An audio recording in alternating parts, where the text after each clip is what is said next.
თვითმფრინავებს ენერგიის შენახვა სხვადასხვა ფორმით შეუძლიათ. იქნება ეს თხევადი საწვავი, რეაქტიული, ან პისტონიანი ძრავისთვის თუ ბატარეა ელექტროძრავისთვის.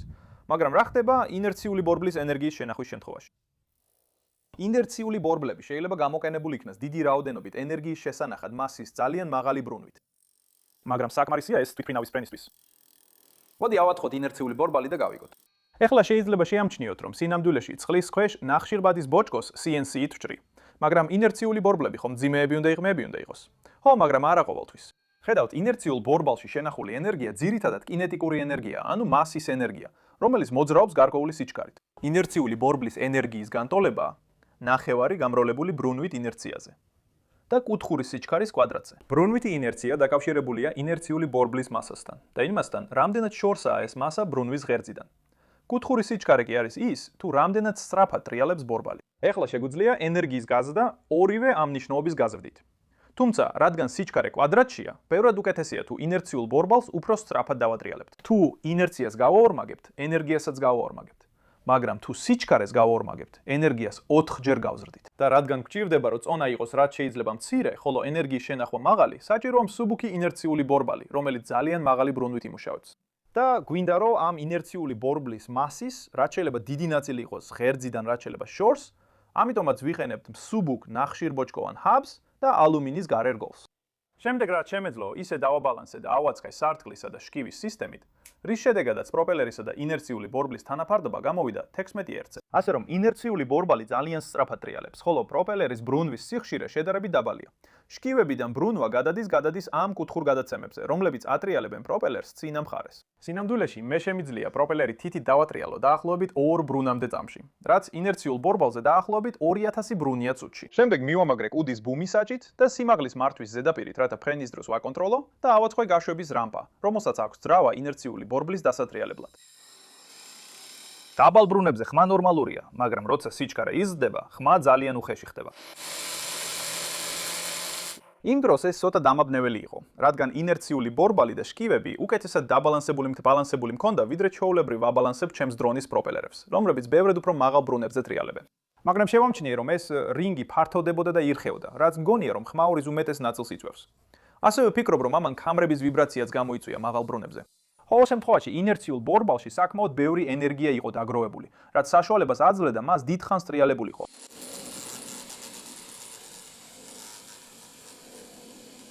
მქონდა ისევ იგივე ქაფის ფრთა.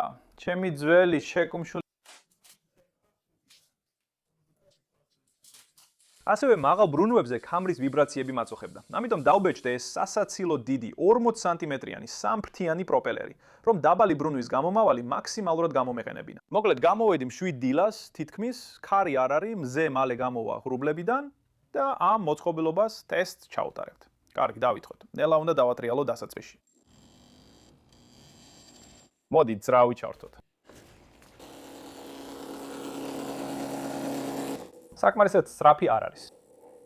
გონია თვითმფრინავზე ცოტა წონა სჭირდება, რომ რეზინის რგოლზე მყარად იყოს მიმაგრებული. 3, 2, 1.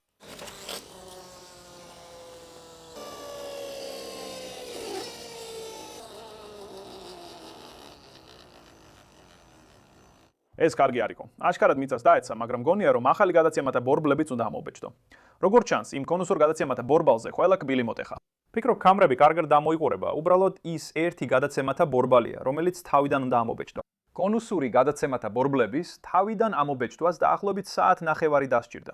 ამიტომ გადავწყვიტე ლოდინისას გაშვების რამპა რამდენჯერმე გამომეცადა და შერეული შედეგები მივიღე.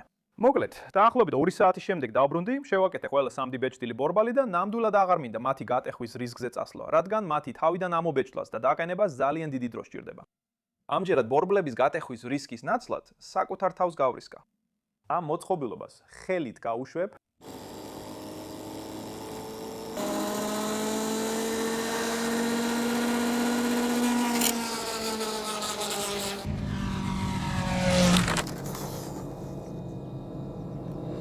ეს ბევრად უფრო რთული აღმოჩნდა, ვიდრე თავიდან წარმომედგინა. კიდევ 2 საათის შემდეგ ისევ გადავედი 15 დუიმიან ნახშირბადის ბოჭკოვანი პროპელერზე და გადავწყვიტე ისევ გაშვების რემპიდან გამომეცადა. მაგრამ წარმატებულ ფრენამდე ჯერ კიდევ ძალიან შორს იყო. რამდენჯერმე კიდევ გამოუცადე უფრო მაღალი გაშვების პოზიციიდან და შკივების ერთ-ერთი საფეხური მოხსენი, რომ პროპელერის ბრუნვის სიხშირე გამეზარდა ინერციულ დისკთან შედარებით. და მაშინაც კი როცა ყველა ელექტრონიკა მოხსენი, რო წონა კიდევ უფრო შემემცირებინა, მაინც არ დაფრინავდა. ამიტომ გადავწყვიტე, რომ ზარალი აღარ გამეზარდა. მაგრამ ჭირდებოდა მენახა, თუ როგორ იფრენდა თვითფრინავი მხოლოდ იმ ენერგიით, რაც ინახება ინერციულ დისკში.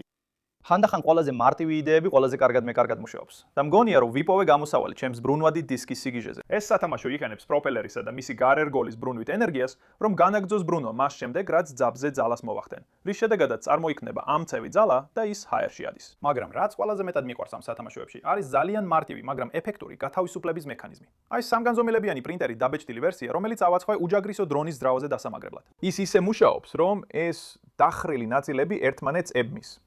რაც ნიშნავს, რომ პროპელერი დაჭერილია, თუ ძრავმა დააჩქარა იგი. შემდეგ, როცა ძრავი ამუხრუჭებს, მექანიზმი იხსნება და პროპელერი ცაში მიფრინავს. მაგრამ საკმარისია ეს თვითფრინავის დასამოძრავებლად. ასე რომ, მარტივი გადაწყვეტით, რომ წავსულიყავი, მარტივი თვითფრინავი დამჭირდა. ამიტომ ავაწყო ეს ძალიან მარტივი გლაიდერი ბალზის ხის და ქაფის დაფის გამოყენებით და წინა მხარეს დავამაგრე საკისრის ბლოკი, რომელიც პროპელერს თავისუფლად დატრიალების საშუალებას მისცემდა.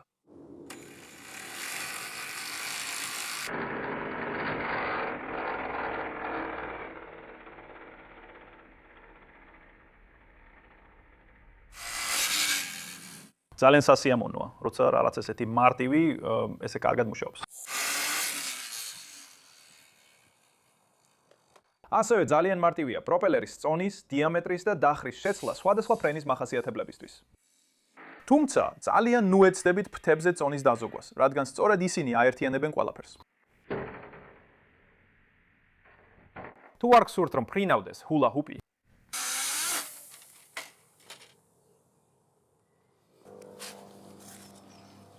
ეს გამოშვების მექანიზმი ძალიან კარგად მუშაობს, მიუხედავად იმისა, რომ ესეთი მარტივია. უბრალოდ საჭიროა ძრავის შენელება და თვითფრინავი ცაში აფრინდება. ამ ფრინავი ბორბლის თვითფრინავის ფაილებს Thingiverse-ზე ავტვირთავ, თუ გსურთ საკუთარი აწყოთ. თუმცა აუცილებლად გამოიყენეთ რადიოკონტროლი ძრავის დასატრიალებლად და უსაფრთხო მანძილზე დადექით. ფრთხილად იყავით ნებისმიერი მფრინავი ნამსხვრევების მიმართ. დიდი მადლობა მინდა გადაგიხადოთ ყურებისთვის. თუ მოგეწონათ ეს ვიდეო, ძალიან კარგი იქნება თუ ქვემოთ მოწონებას დააწერთ. თუ ახალი ხართ ჩემს არხზე და გსურთ ნახოთ სხვა მსგავსი გიჟური პროექტები, გთხოვთ გამოიწეროთ არხი ქვემოთ. და დიდი მადლობა ჩემს ყველა მხარდამჭერს patreon.com-ზე. თქვენ შესაძლებელს ხდით ამ ვიდეოების შექმნას და გულწრფელად რო ვთქვა, თქვენ გარეშე ამას ვერ შევძლებდი. ასე რომ კიდევ ერთხელ დიდი მადლობა. კიდევ ერთხელ დიდი მადლობა ყურებისთვის და შევხვდებით შემდეგ ვიდეოში. ნახვამდის.